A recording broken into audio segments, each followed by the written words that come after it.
Il-jum it-tajjeb. Illum 10 ta' Frar nilqakom għal din il-quddiesa mmexxija mill-Arċisqof Charles Scicluna fil-festa li tfakkar in-nawfraġġju ta' San Pawl, patrun ta' Malta. Illum iċ-ċelebrazzjoni tal-Ewkaristija se ssir mis-Santwarju ta' San Pawl tal-Ħġejjeġ f'San Pawl il-Baħar.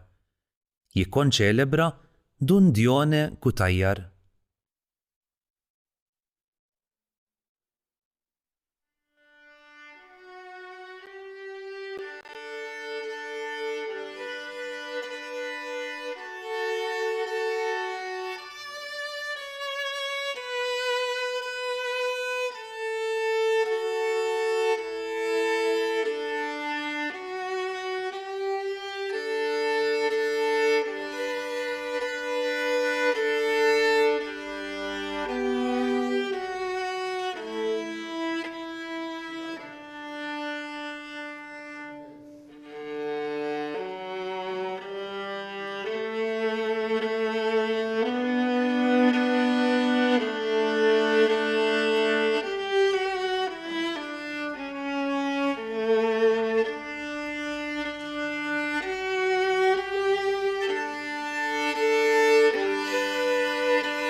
Il-poplu li kien miexi fid-dlam ra dawl kbir.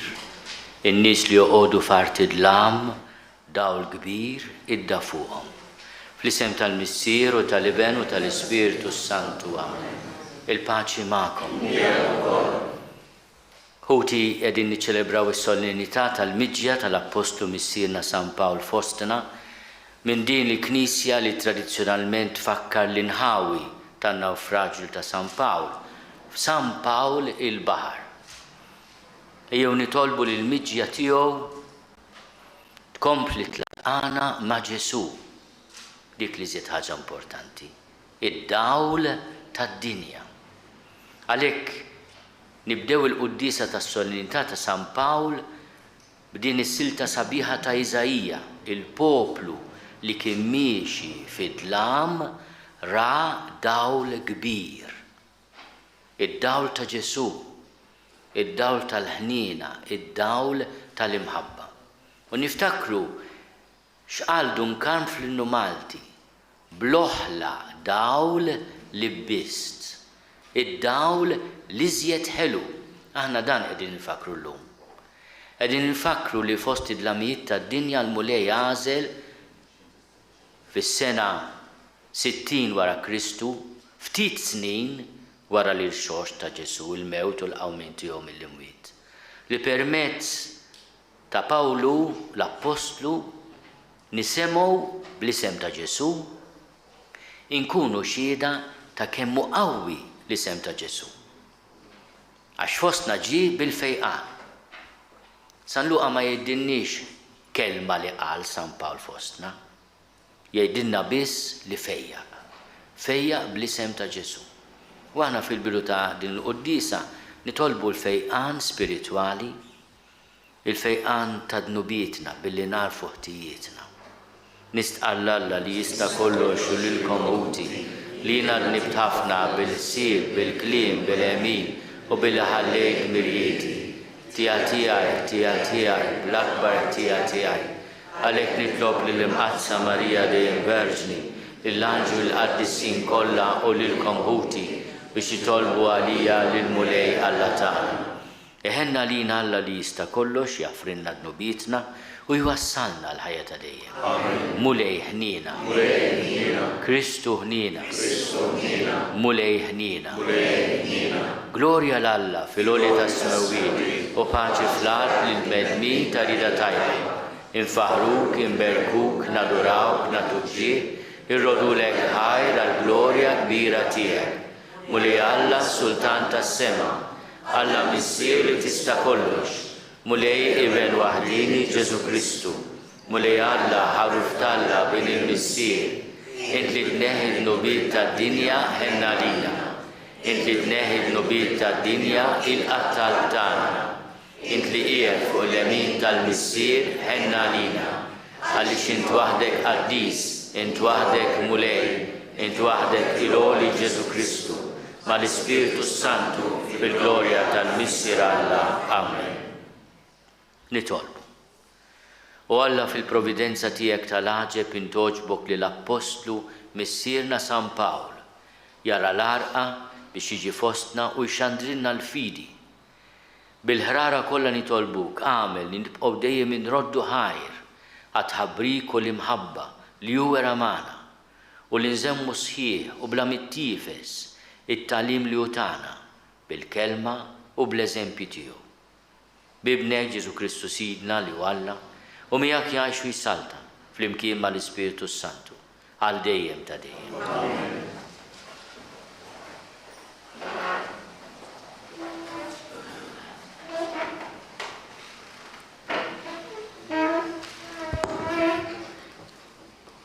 Qari mill-Ktieb tal-Erf. Missier, il-providenza tiegħek tmexxih għax int ftaħt triq fil-baħar ukoll u mogħdija bla periklu qalb l-imwieġ. Hekk turi li int tista' teħles minn kull tiġrif biex ukoll min ma jifhimx jista' jbaħħar. Int ma tridx li l-għemil l-erf tiegħek ikun għal xejn, għalhekk il-bnedmin jafdaw ħajjithom fuq ewda dgħajfa u jaqsmu qawwin u sħaħ imwieġ kbar fuq ċatra. Hekk ukoll meta kienu qegħdin jinqerdu ġganti l-kbar fuq dgħajsa skansat it-tama tad-dinja u mmexxija minn idek ħallit lid-dinja żerrija ta' nisel ġdid. Imbirka l-ewda li biha jsir il-ġid. Il-kelma tal-mulej, ir-roddu ħajr lill-Alla. San responsorjali, ħajroddu ħajr lill-mulej għal tjubitu. Ħajroddu ħajr lill-mulej għal tjubitu. Ħajroddu ħajr lill-mulej għal tjubitu, għal ġidu bijiet tiegħu mal-bnedmin u joffrulu sagrifiċċji ta' ratt il-ħajr u jxandru l-emejjel tiegħu b'għana ferrieħa. Ħajroddu ħajr lill-mulej għal tjubitu. Dawk li jbaħru fuq l-iċfna li jinnegozjaw fuq l-ibra bla tarf, raw l-opri tal-mulej u l-ġubijiet tiegħu fih il-baħar. Ngħidu ħajroddu l-ħajr lill-mulej għal ġubieti. U ordnaw qajjem rifnu laqanqa l-imwieġ il-baħar. U lew sa smewiet u niżlu saqih l-art. Qalbhom titferfer bil-biża'. Ħajroddu ħajr lill-mulej għal ġubietu. Bdew jitbandlu jixxenglu bħal nies fis-sakra u s-sena tagħhom xejn ma switilhom. Għajtu lill-mulej fl-hemm tagħhom u mid-dwejjaq tagħhom ħelishom u biddel ir-rifnu f'żiffa u sikket mewġ il-baħar. Ħajroddu ħajr lill-mulej għal tjubitu. Huma ferħu għax ibnazza u wassalhom sal-port li xtaqu. Ħajroddu ħajr lill-mulej għal tjubitu għall ġubijiet tiegħu mal-bnedmin. Ħajroddu ħajr lill-mulej għal tjubitu.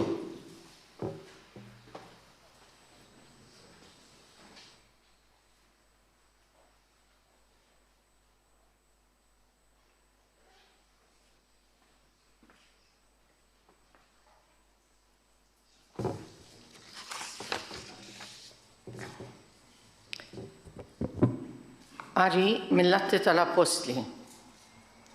Bġirja waħda għaddejna taħt ir-riħ ta' daqsxejn ta' gżira jisimha Kawda. Bilkemm stajna nżommu d-dgħajsa warajna u għalhekk tellawha mill-baħar.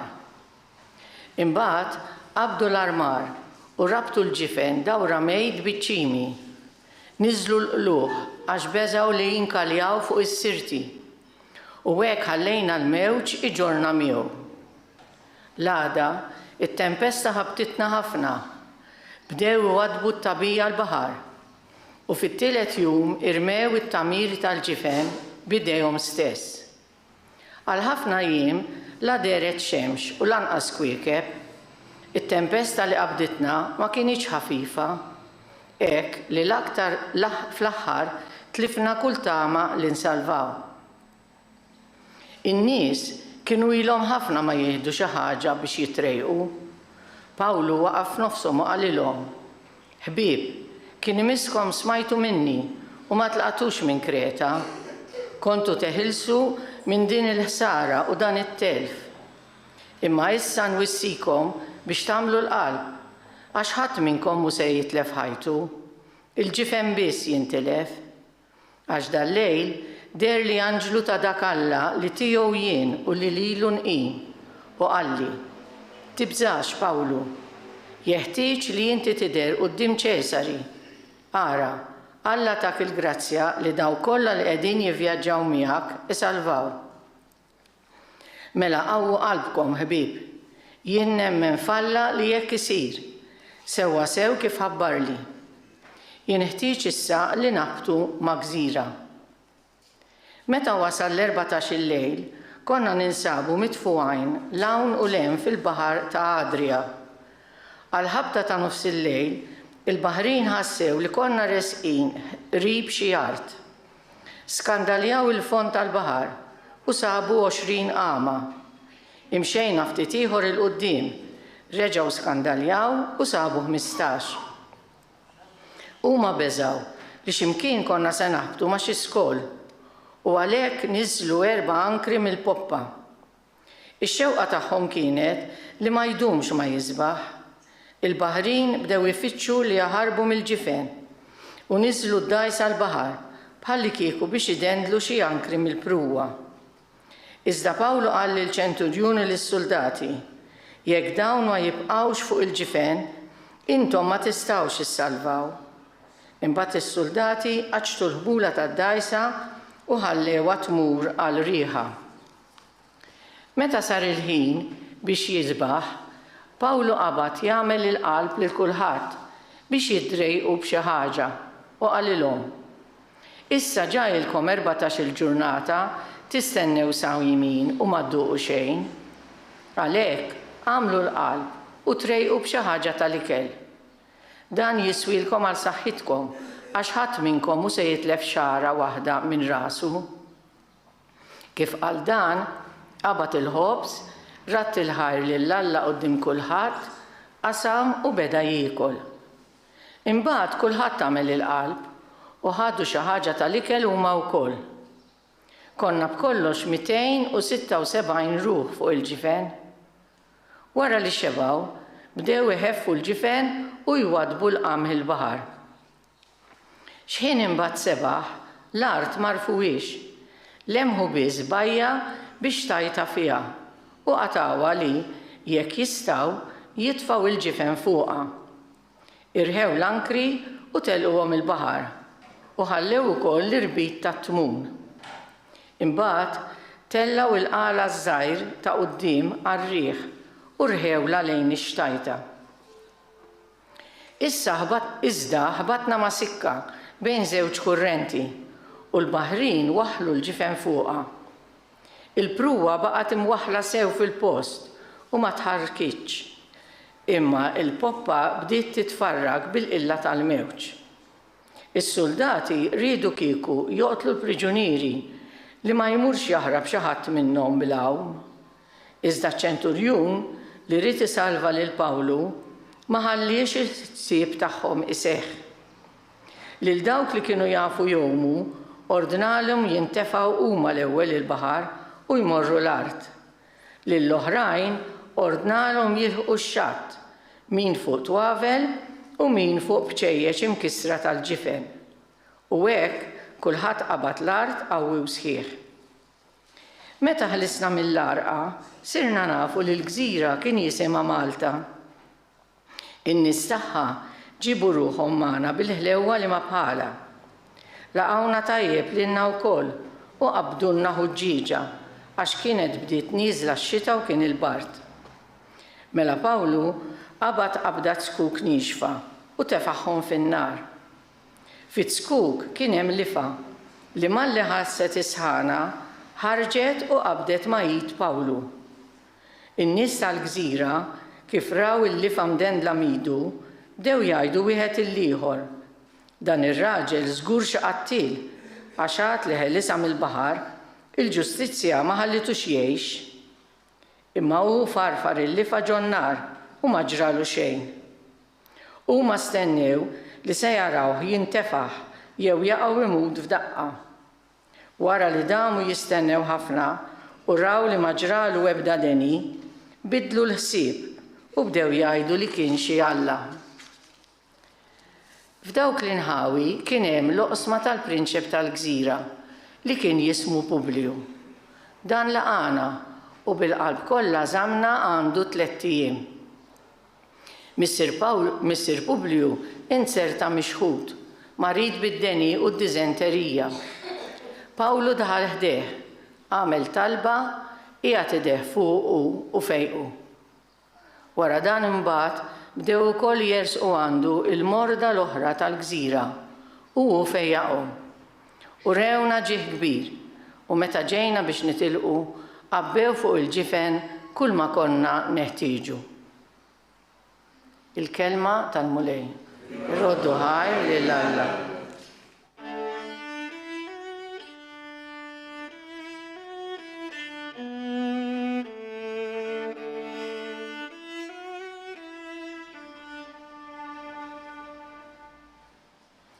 Faħru lil-mulej ġnus kollha, sebħuh popli kollha, għaliex qawwija hi l-grazzja tiegħu għalina.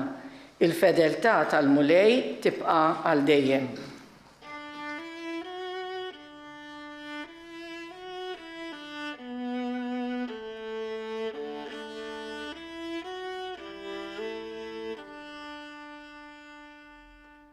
Il-mulej magħkom. Qari mill-Evanġelju skont San Mark. F'dak iż-żmien Ġesu qal lil-11: morru fid-dinja kollha xandru l-Evanġelju lil-ħolqien kollu. Min jemmen u jitgħammed isalva, iżda min ma jemmenx ikun ikkundannat. U dawn huma s-sinjali li jsieħbu lil dawk li jemmnu. F'ismi ikeċċu xjaten, jitkellmu bil-sna ġodda, jaqbdu s-srieb bidejhom, u jekk jixorbu xi xorb li jġib il-mewt ma jagħmlilhomx ħsara. Iqgħidu jdejhom fuq il-morda u dawn ifiequ.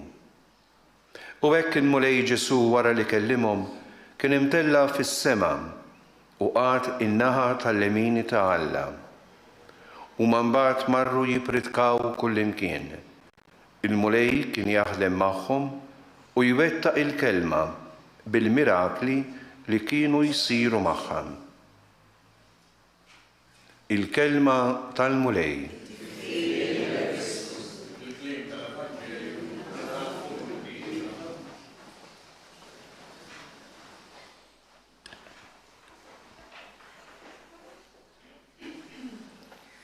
Iż-żewġ sinjali li sieħbu il-kelma li ħallina Pawlu huma proprju l-ħelsien mill-lifa velenuża u l-fejqan ta' missier Publiu u tal-morda kollha tal-Gżira.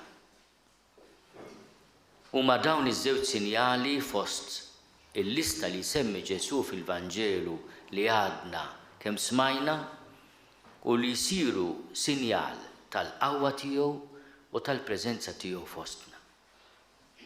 Aħna llum f'dan il-jum solenni tal-10 ta' Frar nitolbu lil mulej ikun għalina Salvatur u jkun għalina Emanuel. Ikun Salvatur għaliex jeħlisna, isalvana mid-dnubietna, mid-dlamijiet tal-qlub tagħna u tas-soċjetà tagħna. Imma jkun ukoll Emanuel, Alla magħna. Fl-innu Malti li s-sena li għaddiet għalaq 100 sena, Dunkarm f'din it-talba sabiħa li kompona u li parti mill-identità nazzjonali tagħna. Talab il-mulej biex ma jinsiex li lilna li bissna bid-dawl ħelu, anzi bid-dawl li żjed ħelu, l-oħla dawl li huwa d-dawl tal-Evanġelju, id-dawl ta' Ġesu Kristu. U talab il-mulej ukoll li jkompli iħarisna dejjem. Fit-tieni strofa tal-Lun Malti Dunkarm talab lil Alla jagħtina 5 doni. U aħfru li ma dis-sena se tisemgħuni nirrepeti ħafna dawn il-5 doni. Kien hemm xi ħadd qalli mela waqfitlek id-diska, Don Charles, se toqgħod tirrepeti, m'għandekx iżjed idejat. Imma fuq dawn il-5 doni aħna l-isfijiet nixtiequ nsejsu wkoll iċ-ċelebrazzjoni tagħna il-Maltin bħala 60 sena stat indipendenti, 50 sena Repubblika. Tajjeb li f'din il-festa tant għażiża lina l-Maltin li tlaqqa l-Maltin fid-dinja kollha kull fejn jinsabu, il-Maltin fl-10 ta' Frar u l-Awċin inħossuna tassew dak li aħna. Għax din il-festa propju tagħna qed niċċelebraw xi ħaġa li qiegħda fl-Iskrittura u seħħet fostna. Aħna naqraw tant affarijiet fil-Bibja u ngħidu ma dak il-post fejn kien. Illum qegħdin niċċelebraw xi ħaġa li qiegħda fil-kelma tagħna fl-Atti tal-Apostli kap 28 u ġrat fostna. U allura għandna għaliex nifirħu nkunu anke kburin imma hija responsabilità kbira l-ewwel. X'inhuma daw il-5 doni li jiena se nkompli ntenni u li sorsi hemm minnhom jibdew joħorġu minn widnejna wkoll. Tajdu li ssieħa ftit ta' Don Charles daqshekk. Huma id-den, il-ħniena, is-saħħa, l-għaqda u s-sliem. Fil-parroċċi kollha f'dawn il-ġranet se titqassam din is-santa, dan is-salib li jiġbor dawn il-5 doni lil din l-art ħelwa ħares Mulej għati kbir Alla. Għax dawn il-5 doni huma doni ta' Alla. Aħna rridu naħdmu magħhom biex ikollok id-den, ikollok il-ħniena, ikollok l-għaqda u s-sliem, inti tagħmel parti tiegħek. Immejjew naħsbu l-aħwa li mingħajr Alla ma nistgħu nagħmlu xejn. San George Preka kien iħobb jirrepeti, Sinjur Alla, jiena għandi bżonnok. U jiena fisem il-poplu Malti lil Alla bl-interċessjoni tal-Apostlu missierna San Pawl illum hekk ngħidlu lil Alla. Għandna bżonnok. Għandna bżonnok biex ikonna d-den. Għandna bżonnok biex nuru ħniena ma' xulxin. Għandna bżonnok biex ikonna s-saħħa fil-ruħ, fil-moħħ u fil-ġisem. Għandna bżonna biex inkunu maqudin fl-imkien. Għandna bżonnok biex ikonna d-don tal-paċi, id-don tas-sliem. Dan il-jum li fxatt il-baħar, Pawlu farfara l-ġonnar li fakifra li b'gidmita ridet toqtol lil-ħabbar. Lonk niftakru fl-oħla dija li b'tant ħlewwa int sawabt. Fuq dil-gżira omna mbirka waqt li l-morda int sabbart. Den il-prinċep ta' dil-ġema int kattart bid-don tal-ħniena. Saħħaħ dejjem li tqajjina, kattar ġensna barka emina. Seddaq fostna, laqda mas-sliem. Rott ix-xenqa għal-glorja bla tmiem. Viva San Pawl!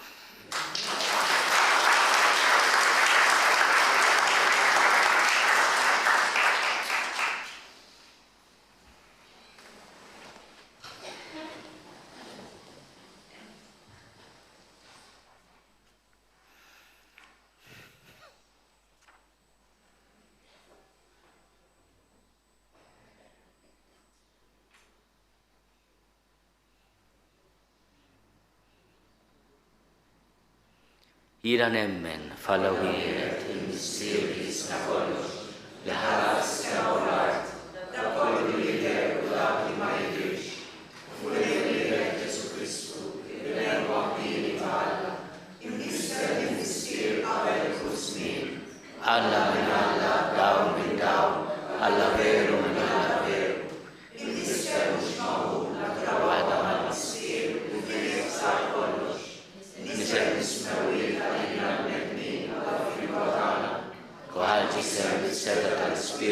Santu minn Marja Verġni u sar bniedem.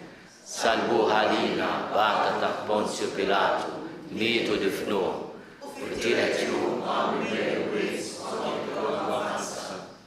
tela s-sema u qiegħed fuq l-lemin tal-missier u għandu jerġa' jiġi bil-glorja biex jagħmel ħaq mill-ħajjin u mill-mejtin.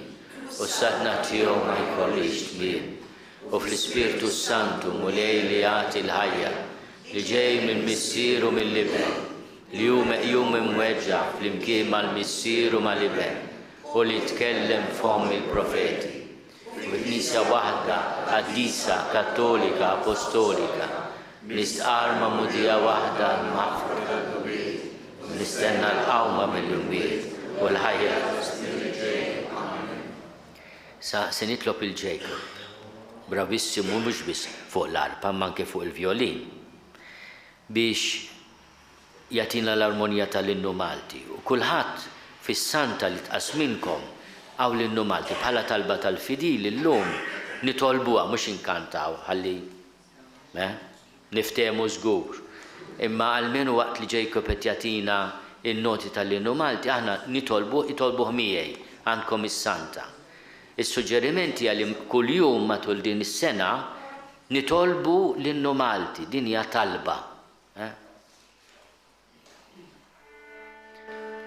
Lil din l-art ħelwa, l-om li tatna isima, ħares mulej kif dejjem int ħarist, ftakar li lila bl-oħla daw li bist, għati biralla id-den lil min jaħkima, rott il-ħniena lis-sit, saħħa lil-ħaddiem, sedda il-għaqda fil-Maltin u slien.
Nitolbu ħuti biex is-sagrifiċċju tiegħi u tagħkom ikun jogħġob lil Alla l-Missier li jista' kollox.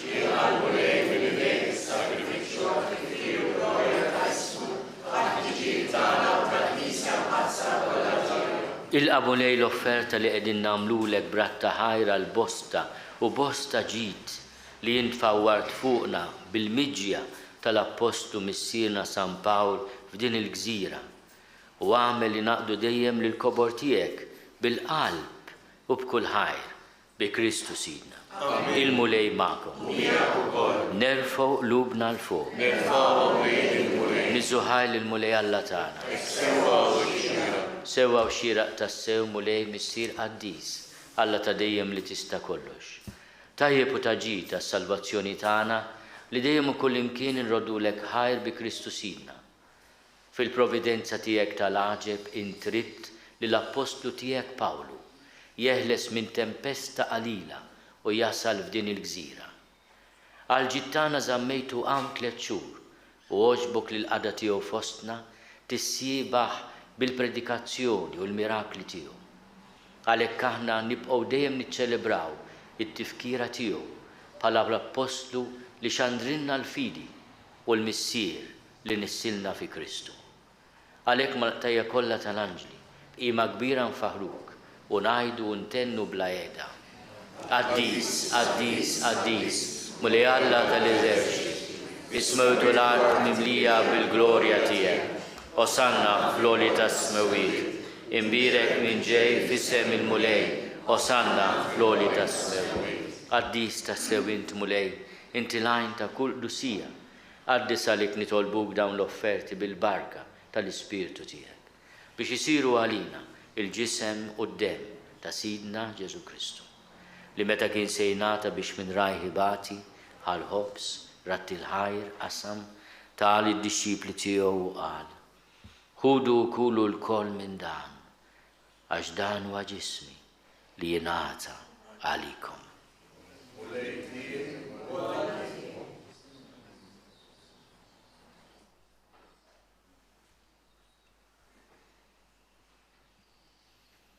Ekku kol wara li klaħal kalċi reġarat il-ħaj, tal id-disċipli tiegħu u qal: ħudu u xorbu minnu l-koll, għax dan huwa l-kalċi ta' demmi, tal-patt il-ġdid li jibqa' għal dejjem.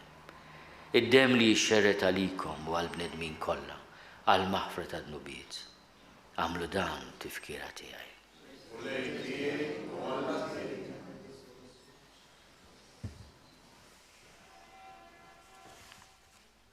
Dan hu l-misteru tal-fidi.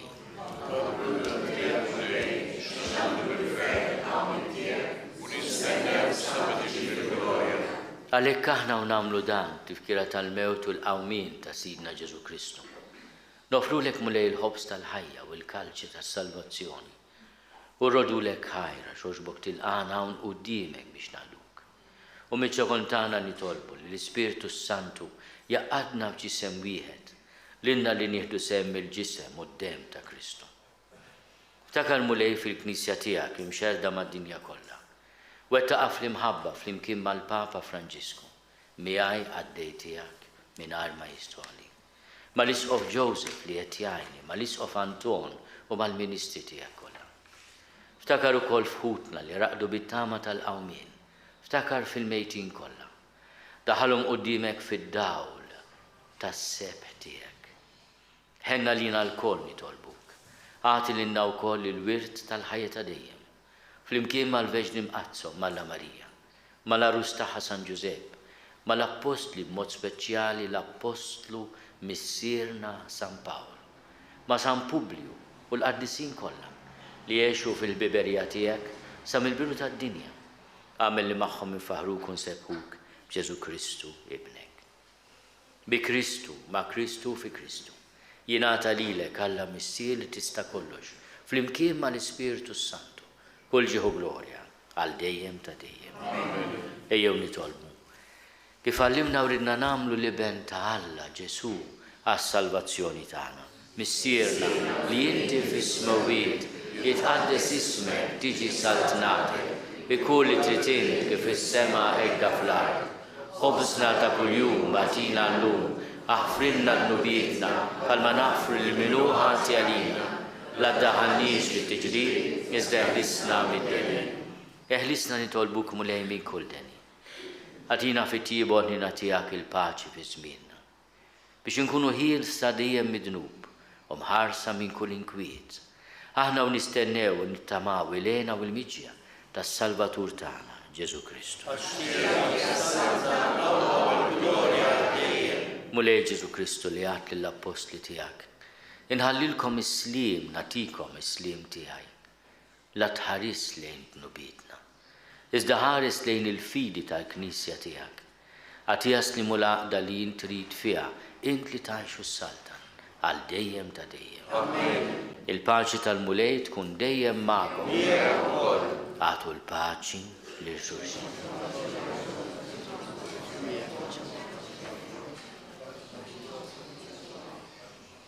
Il-ġisem fl-imkien mad-dem ta' Sidna Ġesu Kristu.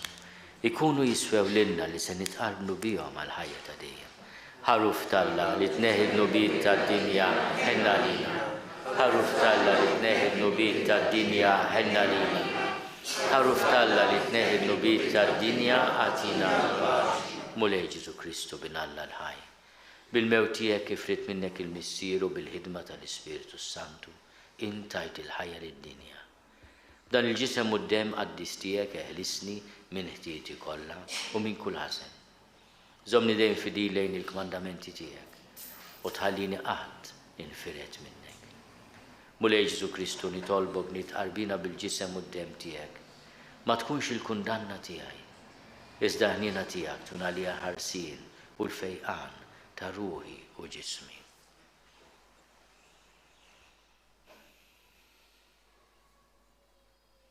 Danu l-ħaruf Talla, danu li neħid nubit tad-dinja. Ħen jindawk li huma mistiedna l-ikla tal-ħaruf. Mulej ma jistgħolix tidħol ta' is-saqaf tiegħi, li tajt niskema waħda u ruħi tkun.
Gloria lill-Missier u lill-Liben u lill-Ispirtu Santu.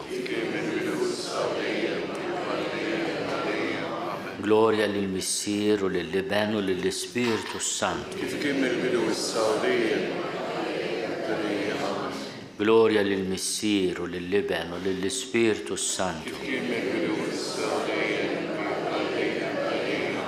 Grazzi Signor Alla. San Paul Missierna.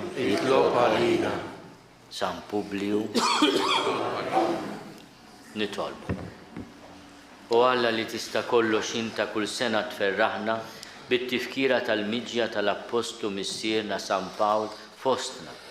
Għal-merti tiegħu għatina li bitqarbina mqazza li għamilna, nibqgħu sħaħ fil-fidi li ġabilna u nitqawwew biex nagħmlu kull ma hu tajjeb bi Kristu Sidna.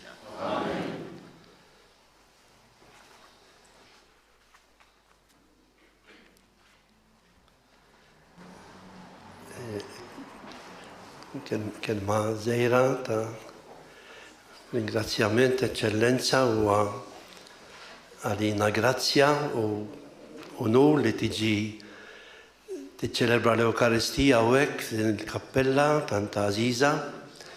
Nieħdu pjaċir li propju dan il-post u għalik fis-sajf il-post tal-mistrieħ tiegħek ukoll nieħdu pjaċir daraw fostna u nitolbu għalik kuljum fil-qudiesa, ma nitolbu għalik mod speċjali eċċellenza li tkompli tkun il-profeta tagħna f'pajjiżna. Aħna nafu li l-profeta huwa bniedem li għamel in-nies komdi kultant, imma eċċellenza bl-umiltà kollha ngħidha ta' kompli kun il-profeta li tgħidilna lilna l-Maltin mhux dak li widnejna jieħdu pjaċir jisimgħu, imma dak li għandna bżonn nisimgħu, speċjalment li Alla l-imbierek u Ġesu ibnu jerġa' jieħdu il-post importanti fil-ħajja kollha tagħna. Hekk b'turija żgħira ta' apprezzament ħanofrulek dan iċ-ċestin frott ħalli jkompli jżommok f'saħħtek għax hekk qalulna l-bieraħ u nirringrazzjak. Grazzi lilkom. Alla jbierek, Alla jbierek. Grazzi.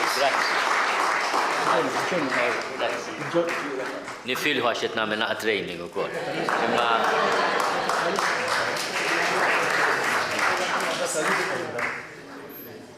u eċċellenza anke lill-kappellan Għażistana Father Joe.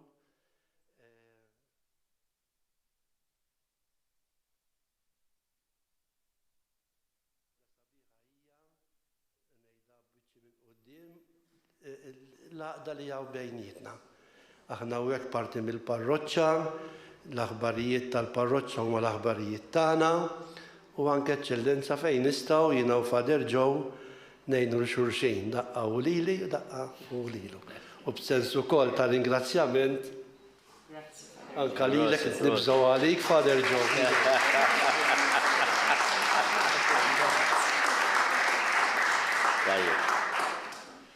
Kappillanisna San Pawl qabel tela ta' kull ma kellhom bżonn. Ekku. Mhux in-nawfraġġju biss imma anke t-tislima tal-aħħar. Il-paċi magħkom. Bijek ukoll. Iberikkom Alla li jista' kollox, il-Missier u l-Iben u l-Ispirtu Santu. Amen. Morru fil-paċi ta' Kristu. Il-roddu ħaj.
Naslu fit-tmiem il-quddiesa mis-Santwarju ta' San Pawl tal-Ħġejjeġ f'San Pawl il-Baħar.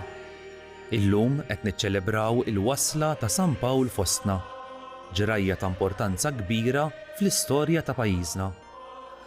O Alla, fil-providenza tiegħek inti jogħġbok li l-Apostlu missierna San Pawl jara l-arqa biex jiġi fostna u jxandrilna l-fidi. Nitolbuk, għamel li ma niċħdu qatt il-fidi, ngħixuha kif tixtieqna int u ngħadduha bla mittiefsa lill-uliedna. Grazzi tal-li naqadtu magħna. Nawguralkom il-kumplament tal-jum it-tajjeb.